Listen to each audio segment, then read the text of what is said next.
The night shift in a hospital has a unique kind of silence. It's a heavy, quiet, punctuated only by the soft, rhythmic beeps of machines keeping people alive.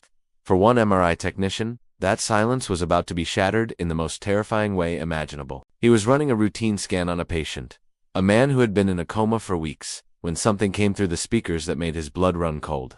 It started as a low hum, the familiar drone of the powerful magnets, but then, layered underneath it, another sound emerged. Faint at first, but growing louder. He adjusted the audio input, thinking it was just interference, but it wasn't static. It was a voice. A desperate, raw scream for help.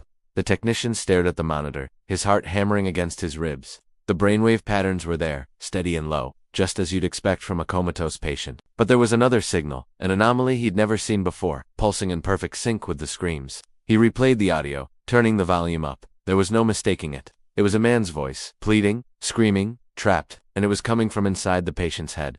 Shaking, the technician called security.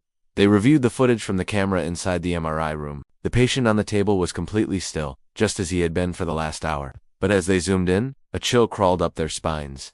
The patient's mouth, which hadn't moved in weeks, was slightly open, contorting in silent agony, forming shapes that matched the screams only the machine could hear. They decided to wait for the senior radiologist in the morning, locking the scan data away, too disturbed to analyze it further.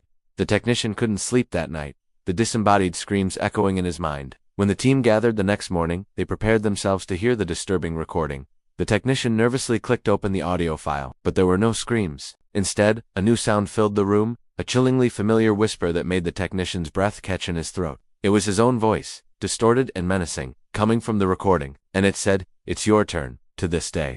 The original audio has never been found, and the technician refuses to work the night shift ever again. What did the machine record? Thanks for watching. If you enjoy stories, don't forget to like and subscribe.